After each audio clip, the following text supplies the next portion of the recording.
Assalamualaikum warahmatullahi wabarakatuh. Ila hadratin Nabil Mustafa Rasulillah sallallahu alaihi wasallam wa ala ikhwanihi minal anbiya wal mursalin wal awliya wasyuhada wasyolikin wal malaikatil muqarrabin khususan syahid anda kitab Syekh Abdul Qadir Al-Jailani wa khususan syarif handal kitab Syekh Muhyiddin Ibnu Arabi. Lahumul Fatihah. A'udzu billahi minasy syaithanir rajim. Bismillahirrahmanirrahim. Alhamdulillahi rabbil alamin arrahmanir rahim maliki yaumiddin. Iyyaka na'budu wa iyyaka nasta'in ihdinas siratal mustaqim siratal ladzina an'amta 'alaihim ghairil maghdubi 'alaihim waladdallin. Bismillahirrahmanirrahim. Subhanaka la ilma lana illa ma 'allamtana innaka antal alimul hakim. La haula wala quwwata illa billahil aliyyil azim. Rabbi shrah li sadri wa yassir li amri wahlul 'uqdatam min lisani yafqahu qawli. Amin. Qala musannif rahimakumullah wa nafa'ana bihi wa bi ilmihi fid dharain. Amin ya rabbal alamin. Pagi ini kita akan melanjutkan pembahasan kitab Al-Futuhat Al-Makkiyah. Sudah pada menginjak tentang pembahasan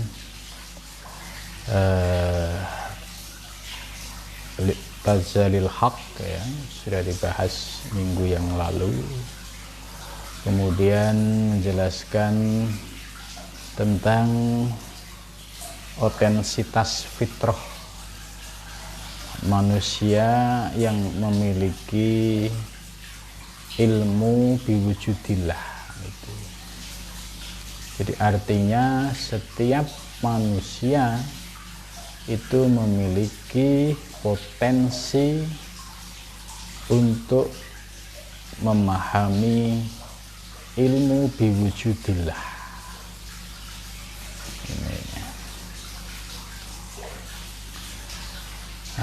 Penjelasan ini sudah dijelaskan oleh Ibnu Arabi. Untuk memahami tentang ilmu biwujudillah ya, ini tidak boleh ya otodidak ya, kecuali orang yang masdud ya, yang diangkat oleh Allah. Ya, Ibnu Arabi memberikan tip ya, karena setiap manusia punya potensi ilmu biwujudillah ya, artinya bahasa gampangnya itu ya, setiap manusia itu ya punya potensi untuk ma'rifah ya. Kenapa demikian ya, karena di alam arwah dulu sebelum lahir itu sudah ma'rifah kepada Allah itu. Maka Ibnu Arabi menjelaskan bahwa fitrah yang demikian itu dimiliki oleh setiap manusia. Nah, untuk bisa memahami ilmu biwujudillah atau ilmu hakikat, ini istilah lainnya, itu bitalqinil walid, dengan bimbingan seorang orang tua ya, al-mutasyarri, yang berpegang pada syariat ya, awil murabbi, atau yang disebut sebagai murabbi, pembimbing ya. Ya, di sini ada penekanan dari Ibnu Arabi, bitalqinil walid al-mutasyarri awil murabbi, yaitu perlu bimbingan orang yang memiliki kepakaran dalam bidang ilmu ini gitu. Sebab terkait dengan ilmu biwujudillah ini ya, kalau bukan orang yang ahli betul dalam menjelaskan, itu seringkali muncul penafsiran-penafsiran yang menyimpang gitu. Jadi ini ilmu hak ya, ilmu hak ya, harus dijelaskan oleh orang yang ahli, supaya apa? Supaya memahami konstruksi utuhnya tentang ilmu biwujudillah atau ilmu hakikat ini. Kalau memahami konstruksi secara utuh, maka dia akan tahu cara mengamalkan. Berbeda dengan orang yang tidak paham secara utuh, kemudian asal comot. Nah, ini persis kejadian yang terjadi pada zaman Syekh Siti Jenar. Ilmunya Syekh Siti Jenar itu hak sama dengan ilmu yang diajarkan oleh Ibnu Arabi. Tapi murid-murid yang masih awam, ya, ngajinya tidak istiqomah, tidak memiliki basic keilmuan syariat yang kuat, kemudian tiba-tiba mendengar, ya, penjelasan-penjelasan hakikat lalu dicomot, dipahami sendiri, ditafsiri sendiri, akhirnya muncul penyimpangan. Gitu.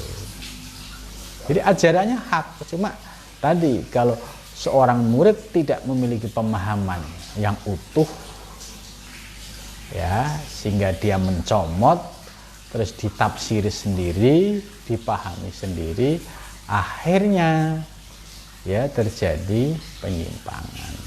Nah, itu ya, sering saya sampaikan di dalam kitab Serat Centini, ya, itu salah satu karya ensiklopedi budaya Jawa, ya. Di situ sangat komplit. Salah satunya membahas tentang penyimpangan muridnya Syekh Siti Jenar. Gitu. Dalam buku tersebut dijelaskan bahwa murid-murid Syekh Siti Jenar itu memahami hakikat, yaitu secara panteistik.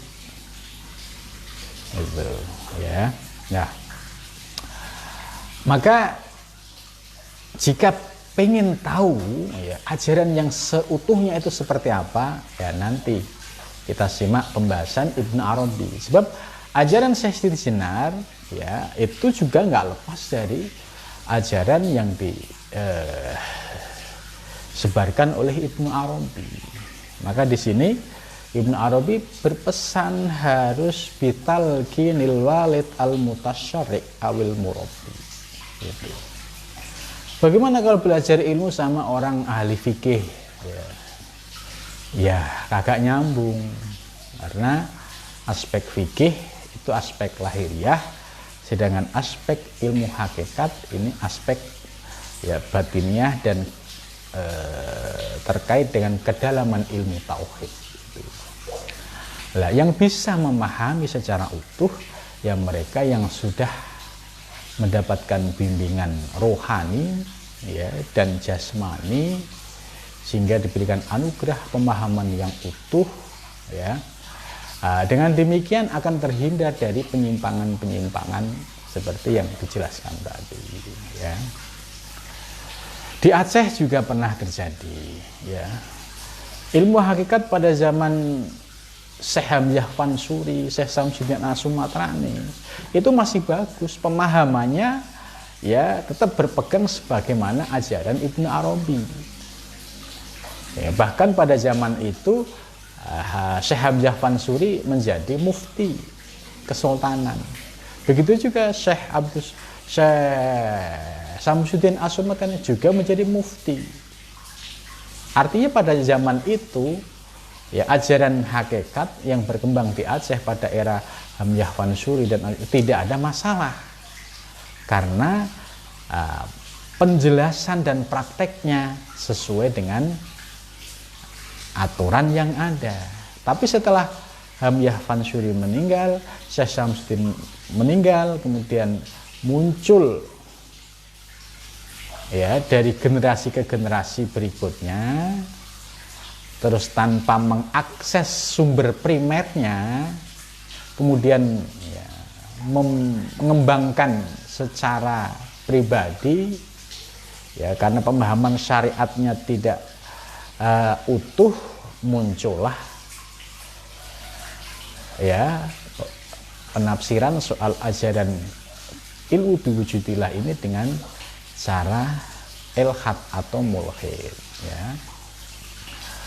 Itu mereka memiliki pemahaman al-alam huwallah, ya, alam adalah Allah, Allah huwal alam. Ini yang disebut ajaran panteistik itu seperti ini.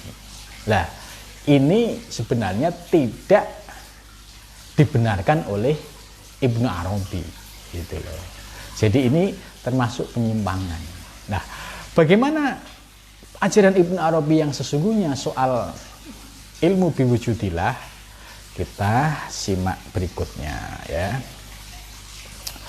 Wa annahum, dan sesungguhnya mereka min ma'rifatil haqqi subhanahu, ya. Dan sesungguhnya mereka siapa? Yaitu ahlu muhaqqiqin, orang-orang yang ahli hakikat, ya. Ahli hakikat yang mereka sudah merasakan, ya, tidak sebatas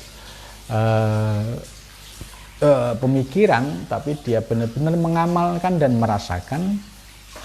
Itu min ma'rifatil haqqi subhanahu wa ta'ala, ya, termasuk bagian dari ma'rifatul haq, memahami al-haq, ya, yaitu memahami Allah subhanahu wa ta'ala. Wa tanzihihi, ya, dan memahami sifat tanzihnya Allah.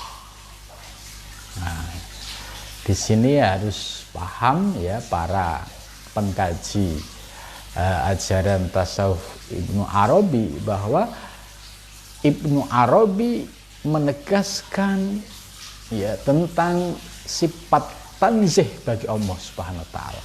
Tanzih itu artinya Allah Maha Suci yang tidak bisa disamakan dengan makhluk. Artinya Ibnu Arabi menolak orang yang punya pemahaman Allah wal alam, alam huwa Allah. Tidak sejalan dengan ajaran Ibnu Arabi. Begitu juga, ya, orang yang ngaku dirinya Tuhan, ya, sementara dia itu nggak makan lapar, nggak punya duit pusing, ngaku Tuhan, ini juga tidak dibenarkan. Nah, maka jelas bahwa Ibnu Arabi menjelaskan min ma'rifatil haq, orang yang ma'rifah kepada Allah Subhanahu wa taala itu tetap menjaga sifat tanzih Allah Subhanahu wa taala. Tanzihnya Allah adalah kemahasucian Allah yang laisa kamislihi syai'un. Itu. Jadi Syekh Al-Tu'ruf As-Singkili, ya, menjelaskan sekalipun dia sudah mencapai makom ma'rifah, tetap pandangannya al-abdu abdun, hamba ya hamba, ar-robbu robbu. Nah, soal praktek dari pemahaman ajaran hakikat ini, itu sifatnya suhudi. Suhudi itu adalah pandangan mata batin yang dirasakan, bukan ucapan secara verbal. Itu untuk menjaga sifat tanzih Allah. Lah, di sini kadang orang sering bingung, ya, untuk memilah secara benar. Maka kalau tidak bisa memilah, pasti bulat pemahamannya. Apalagi di situ masih dominan hawa nafsunya. Akhirnya semua perbuatan yang didasari hawa nafsu, ya, disandarkan kepada Allah. Nah, ini salah lagi. Makom seorang salik itu ya harus riyadhah mujahadah. Faman jahada fa innama yujahidu li nafsih. Ini makom seorang salik, harus melakukan mujahadah, menahan hawa nafsunya. Kok ada keinginan yang negatif, ya ditahan.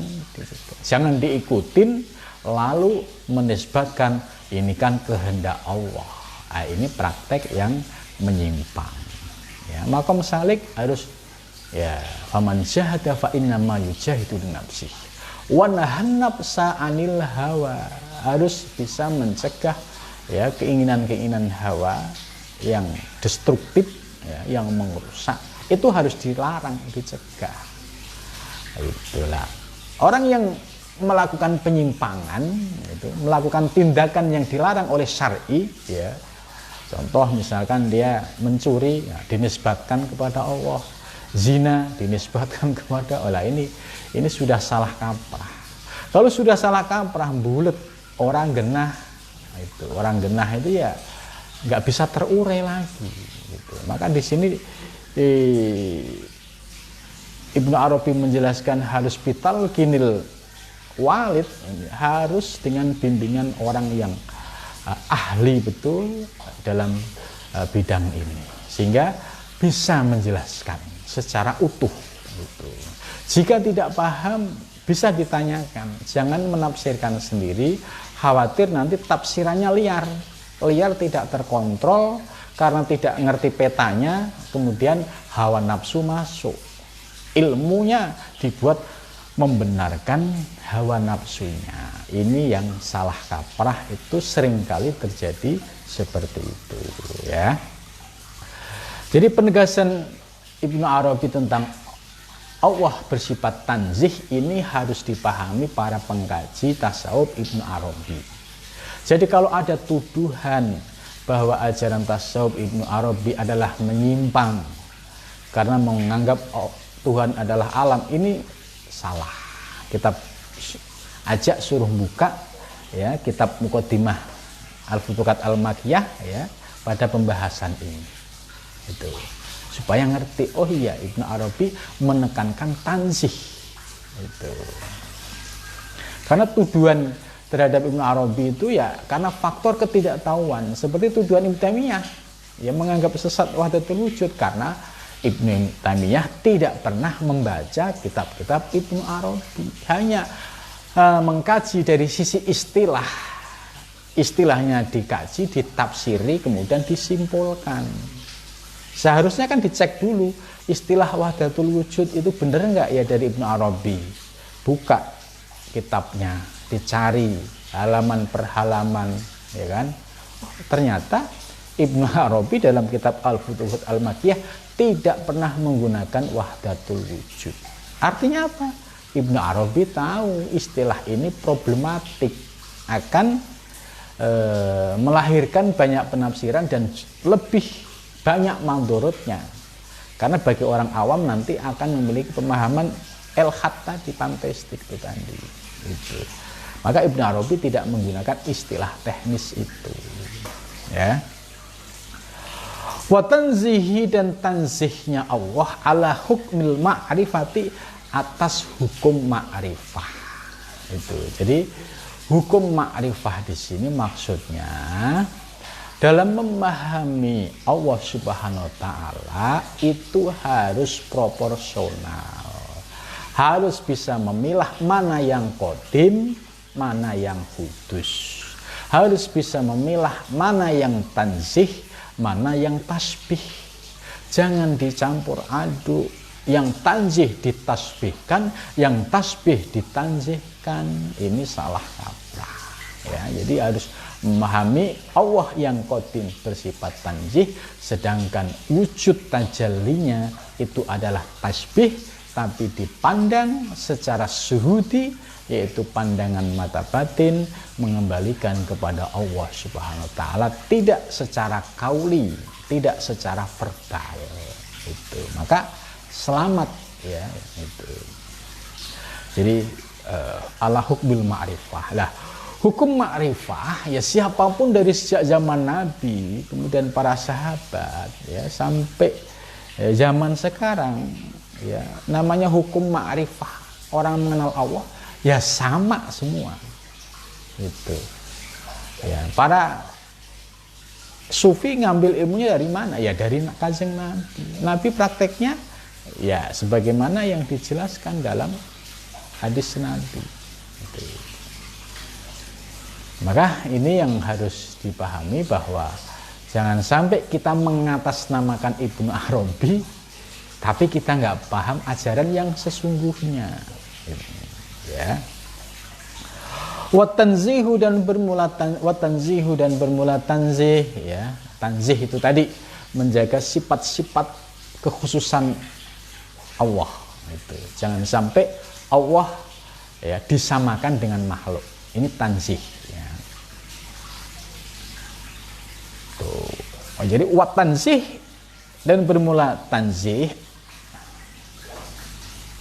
al-warid itu yang datang fi dhahiril Quran, di dalam dohirnya Al-Quran Al-Mubin yang jelas.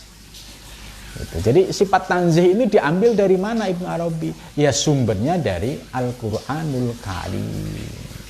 Apa ayatnya? Kan banyak. Mulai dari surat Al-Ikhlas itu juga sudah menunjukkan sifat tanzihnya Allah. Qul huwallahu ahad, ya Allah esa, lam yalid, ya, tidak beranak dan tidak diberanakkan. Ya, ini menunjukkan tanzihnya Allah. Lam yalid walam yakun lahu kufuwan ahad, dan tidak ada seseorang yang menyerupai Allah. Ini juga tanzihnya Allah. Tambah lagi ayat lain, laisa kamitslihi syai'un, tidak ada sesuatu yang menyamai Allah. Jadi tidak ada sesuatu di alam semesta ini yang menyamai Allah. Ini disebut oleh Imam Ghazali, inilah dasar dari sifat tanzih bagi Allah yang sumbernya dari Al-Quran. Jadi sekali lagi, orang-orang yang sudah ya ikut-ikutan ya menyesatkan ajaran Ibnu Arabi, atau orang-orang yang salah paham dalam memahami ajaran Ibnu Arabi, dengan penjelasan ini ya saya kira akan membuka pemikirannya dan membuka paradigmanya yang salah. Itu ya. Karena pegangan Ibnu Arabi jelas, tanzih datangnya dari Al-Quran. Maka orang yang menuduh bahwa Ibnu Arabi dipengaruhi oleh filsafat-filsafat Barat itu juga salah. Di sini Ibnu Arabi dalam membahas masalah ketuhanan, ya, ilmu biwujudillah ini kan ilmu filsafat kan, tentang ilmu ontologi, kosmologi, gitu kan. Nah, ini dasarnya dijelaskan adalah ya Al-Quran, bukan filsafat, bukan lain-lain lagi. Gitu.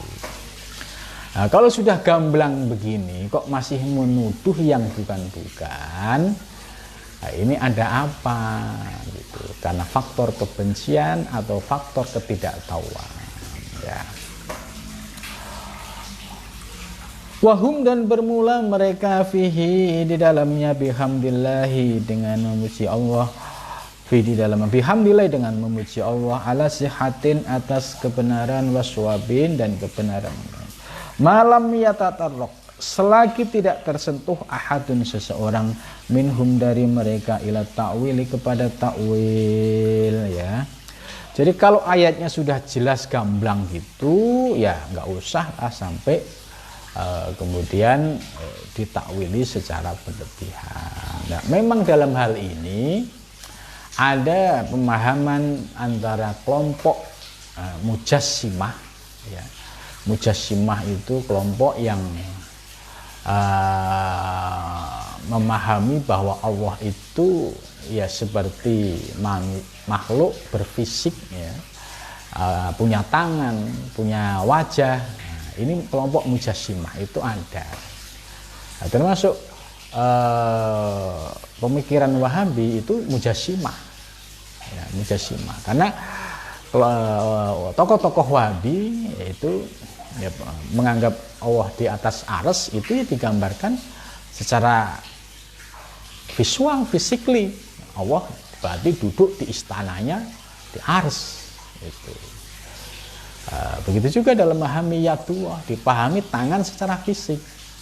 Lah, Asy'ariyah tidak, karena Allah laisa kamitslihi syai'un. Kemudian qul huwallahu ahad, Allahu samad, lam yalid walam yulad walam yakun lahu kufuwan ahad. Gitu, ya.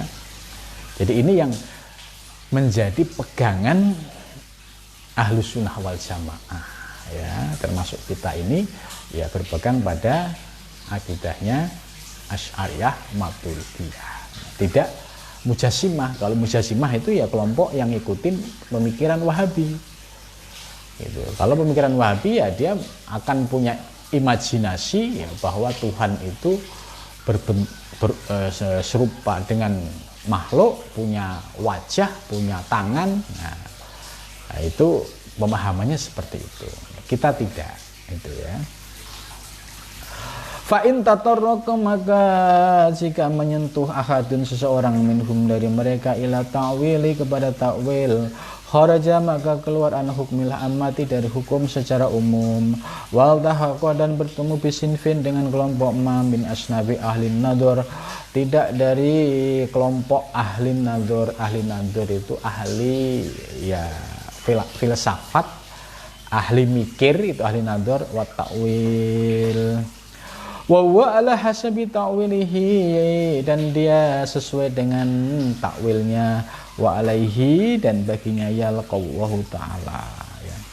Fa imma musibun, dan orang yang demikian itu ada kalanya benar, wa imma mukhtiun, dan ada kalanya salah, bin nadhari, dengan analisa, ilama kepada sesuatu yunaqidu yang berlawanan, zahiroma zahirnya sesuatu, jaa yang datang, bi dengan ma'apa asyar usyara. Jadi ini penjelasan menarik.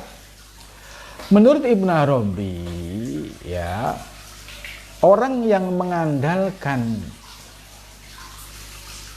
analisis ya, tadi takwil terhadap ayat yang sudah jelas ya, yunaqidu zahiroma ja'a bisyar.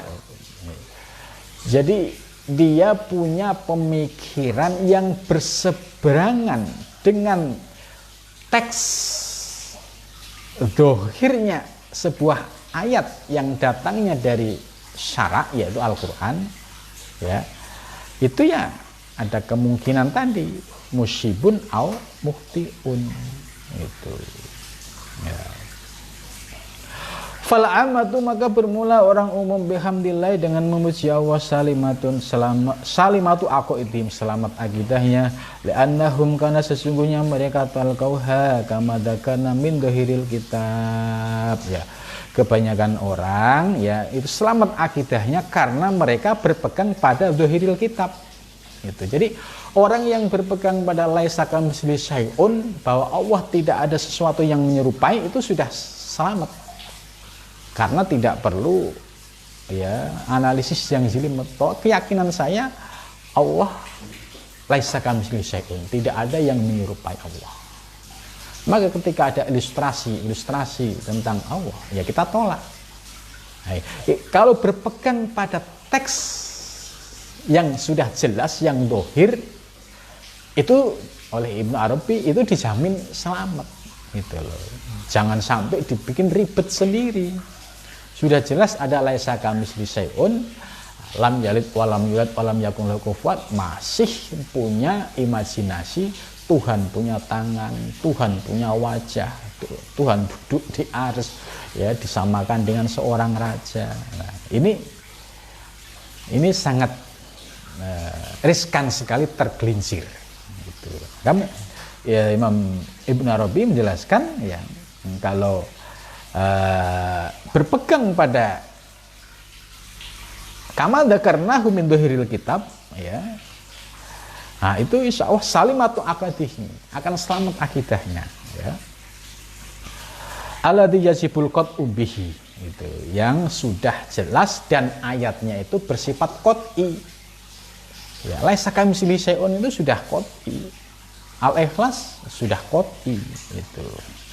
Wadzalika, dan demikian itu anna tawatur, sesungguhnya tawatur itu minat turuki, dari beberapa jalan al-musilatu yang menyampaikan ilal ilmi, kepada ilmu. Jadi tawatur itu yaitu satu kesepakatan ya secara umum itu. Maka Di dalam hadis ada istilah hadis yang mutawatir. Hadis mutawatir itu berarti hadis yang diriwayatkan dan diterima oleh umat Islam secara kolektif, ya, bukan hadis ahad. Kalau ahad itu terbatas, tapi mutawatir itu hadis yang didengar oleh banyak pihak secara kolektif. Itu. Begitu juga ayat laisa kamitslihi syai'un surat Al-Ikhlas itu sudah mutawatir, ya. Sumbernya jelas ayat Al-Quran yang bersifat qot'i dan hampir dipahami ya semua umat Islam, ya, bahwa kalau ada menyamakan Tuhan itu dengan makhluk pasti semua akan menolak, nah, gitu. Karena Tuhan kami bukan sebagaimana Tuhan-Tuhan yang lain, gitu. Nanti sama dong dengan orang-orang jahiliyah yang menyembah berhala dianggap sebagai Tuhan, karena Tuhan diwujudkan dalam bentuk fisik, gitu. Keyakinan akidah umat Islam tidak boleh, tidak membenarkan Tuhan divisualkan dalam bentuk fisik, karena ayatnya sudah jelas laisa kamitslihi syai'un, gitu. Ya, sebab at-tawatur ini al-musilah ilal ilmi, ya, dengan sumber-sumber yang kolektif, ya, terutama dari kalangan ulama ahlu sunnah wal jamaah, ya, itulah akan mendatangkan kepada ilmu yang mendatangkan keyakinan. Oh iya, kalau Allah itu ya nggak bisa dipahami dengan visual bentuk fisik, tidak bisa. Ya, keyakinannya pada ayat laisa kamitslihi ini sudah kokoh, tidak ragu lagi, gitu. Walaisal ghurdu minal ilmi ilal qut alal ma'lum annahu ala hati ma'alam lahu min ghairi rabbin wala syakin. Dan tidak ada tujuan dari sebuah ilmu itu, ya, kecuali memberikan kepastian terhadap sesuatu yang diketahui. Jadi tujuan ilmu itu tidak lain hanya memberikan kepastian terhadap sesuatu yang diketahui, ya. Annahu ala haddin ma alimnahu, ya, yaitu sesuai dengan batas yang kita ketahui, min ghairi raibin, tanpa ada raib, keraguan, wala syakin, dan juga tidak ada syak, gitu. Jadi kalau sudah paham laisa kamitslihi syai'un, ya, misalkan dijelasin kayak apa Tuhan itu punya tangan, Tuhan ini enggak bakalan percaya. Ayat teks dohirnya saja sudah berbunyi seperti itu. Ditambah, ya, surat Al-Ikhlas, lam yalid walam yulad walam yakul lahu kufuwan ahad. Dohir teksnya sudah memberikan penjelasan seperti itu, tidak perlu takwil lagi, gitu. Maka yang seperti inilah yang bisa mendatangkan keyakinan dalam diri kita. Nah, misalkan ada jelasin dari si takwil dengan mujassimah, yang nggak bakalan percaya, gitu. Maka di sini min ghairi raibin, ya, bukan robin, ya. Min ghairi raibin, gitu. Jadi ala tulisan Arab itu beda tipis, ya. Raibin sama robin beda. Min ghairi raibin, tanpa ada keraguan, wala syakin, dan juga tidak ada syak atau ragu, gitu. Wal Qur'anu, dan bermula Al-Qur'an aziz yang mulia, qad sabada indana bitawatur. Al-Qur'an yang mulia itu telah tetap, ya, di hadapan kita, ya, sampai kepada kita itu bitawatur, datang, ya, melalui proses panjang secara kolektif dari generasi ke generasi, dan semua sepakat, gitu, bahwa Al-Quran itu sebagai wahyu Allah, ya, yang dibawa oleh Nabi besar Muhammad SAW. Itu semua sudah sepakat, ya, indana bitawatur.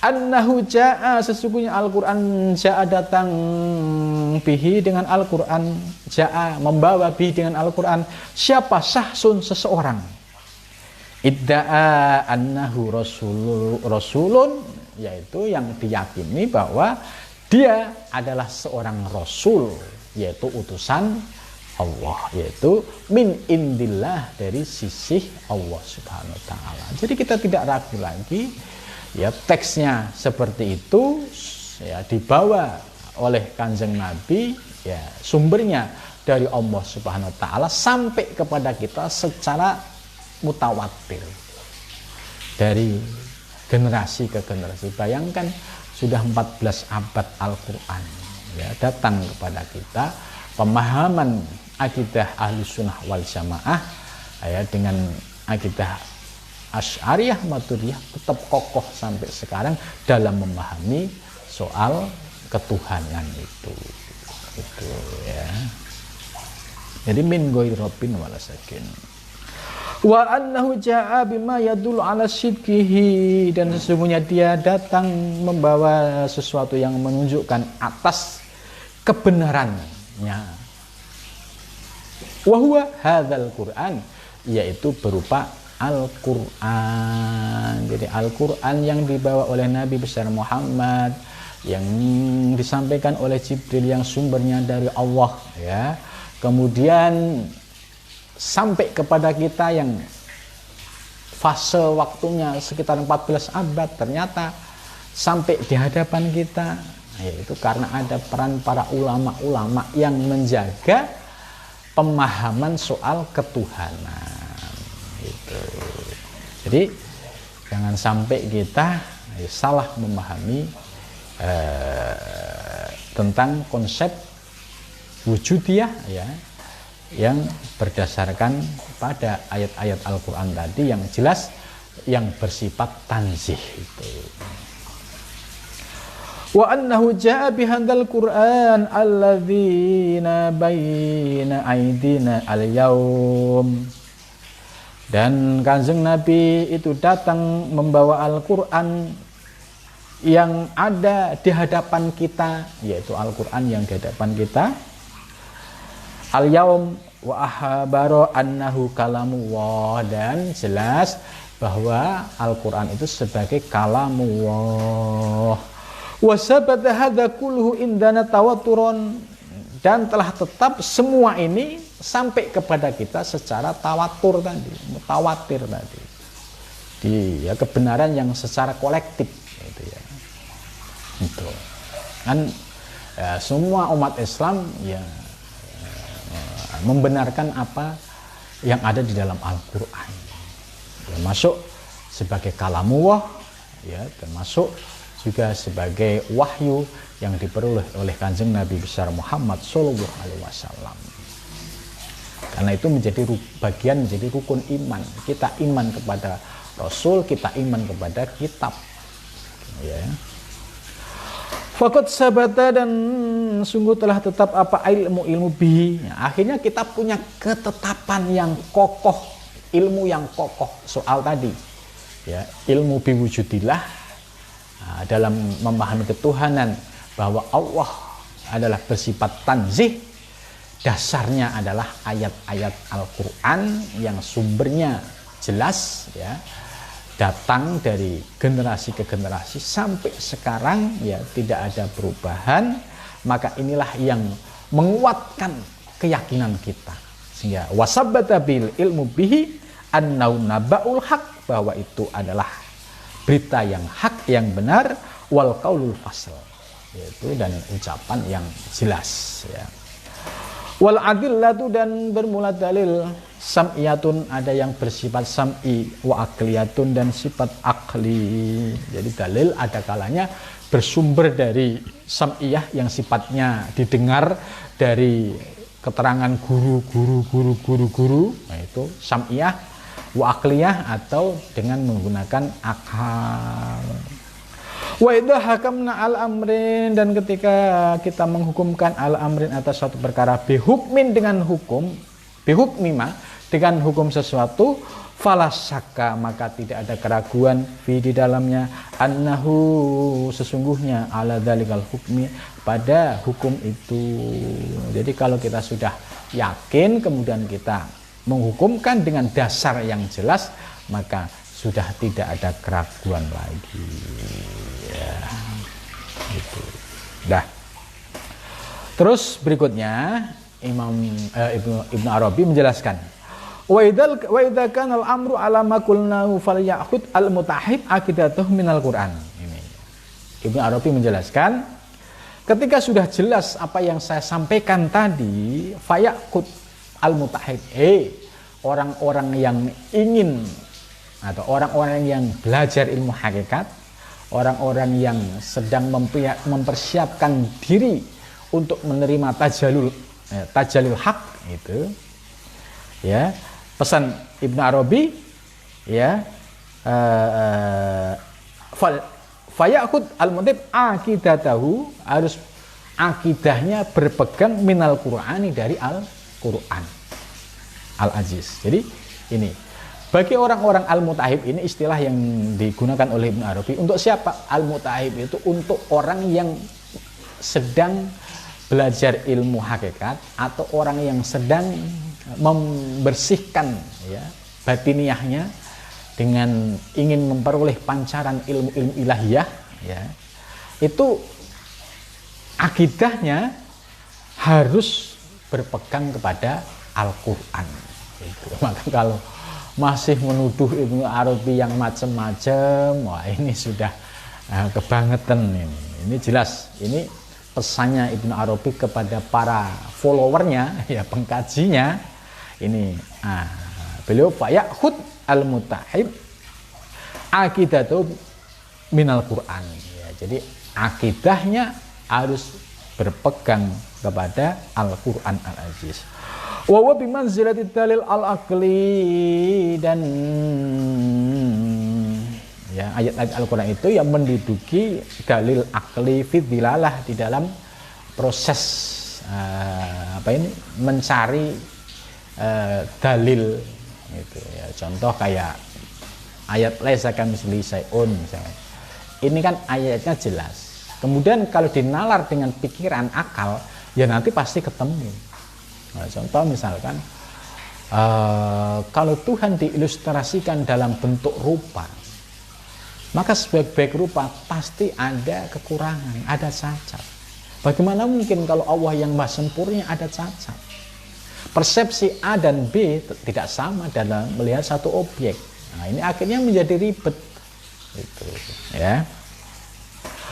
Itu huwa asyidku, yaitu itu sebuah kebenaran, ya, yang harus dipegang, ya, sesuai dengan ayat la ya'tihil batil, tidak datang kepadanya al batilu, kebatilan, min baini yadihi, dari sisi Allah Subhanahu wa taala. Jadi tidak bakal datang sebuah kebatilan itu dari sisi Allah, wala min khalfi, dan juga tidak dari belakangnya. Tanzilun, turun, min hakimin, dari yang maha bijaksana, hamidin, yang maha terpuji. Itu jelas.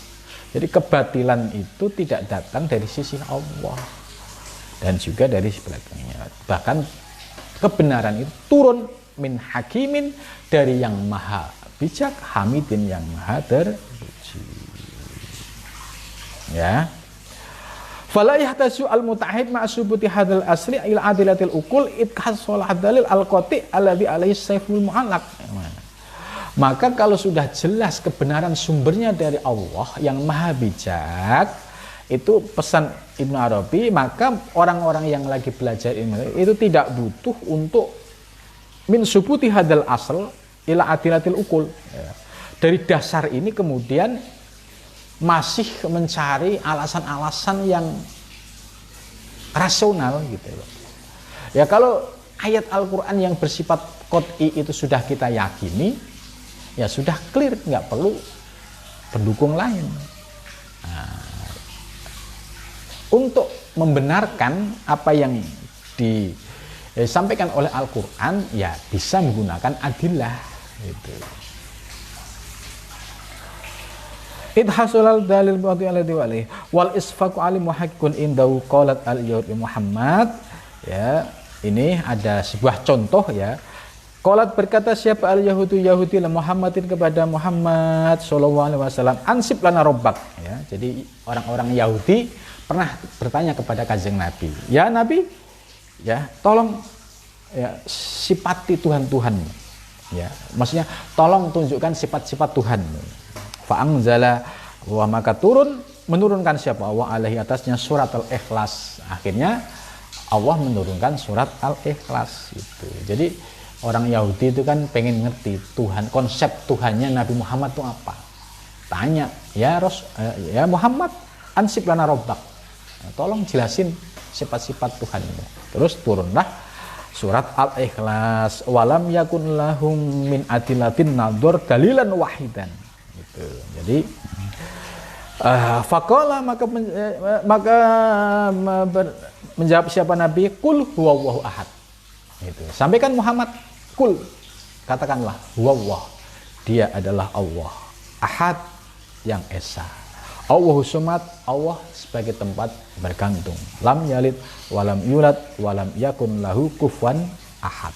Nah, ini dasar pertama. Yang kedua, laukana fihi ma'alihatun illallah la fasadata. Ini dasar yang kedua. Andai ya di dalam bumi dan langit itu ada Tuhan selain Allah, ya niscaya akan rusak. Ini kalau ada dua Tuhan. Ini dasar ayatnya Al-Quran juga itu ya, surat Al-Anbiya itu. Dah sampai sini dulu ya, dua ayat itu sebagai dasar bahwa ya apa yang disampaikan oleh Imam Ibnu Arabi tentang Allah yang bersifat tanzih, sumbernya jelas ya, jangan sampai kita ragu. Nah, gitu. Dan juga kita tidak boleh mengikuti penafsiran-penafsiran yang sudah keluar dari ya atau bertentangan dengan nas Al-Quran yang qot'i. Nasnya lahiriahnya sudah jelas, itu kita nggak perlu lagi takwil yang macam-macam, tidak perlu penafsiran. Kita tidak sejalan dengan orang yang punya penafsiran mujassimah gitu. Karena ini pesan Ibnu Arabi seperti itu. Ya, sampai sini dulu. Jadi jelas bahwa Ibnu Arabi memiliki ajaran tentang wujudiyah atau tentang yang disebut ilmu biwujudillah ta'ala. Itu sumbernya adalah Al-Quran. Maksudnya untuk supaya bisa paham ilmu ini secara utuh, ya harus belajar kepada ahlinya yang memiliki pemahaman secara utuh sehingga bisa menjabarkan, menjelaskan secara detail dan tahu bagaimana prakteknya yang benar. Dasar semua ini adalah bersumber dari Al-Quran. Jadi dengan demikian kita sudah tidak ada keraguan lagi. Ya. Inilah pentingnya kita mengkaji langsung kitab Ibnu Arabi supaya kita tahu persis apa sih ajarannya. Ya, tidak kata orang. Dah sampai sini dulu. Mudah-mudahan kita senantiasa mendapatkan pencerahan dalam memahami tasawufnya Ibnu Arabi ini. Sampai sini dulu. Wassalamualaikum warahmatullahi wabarakatuh.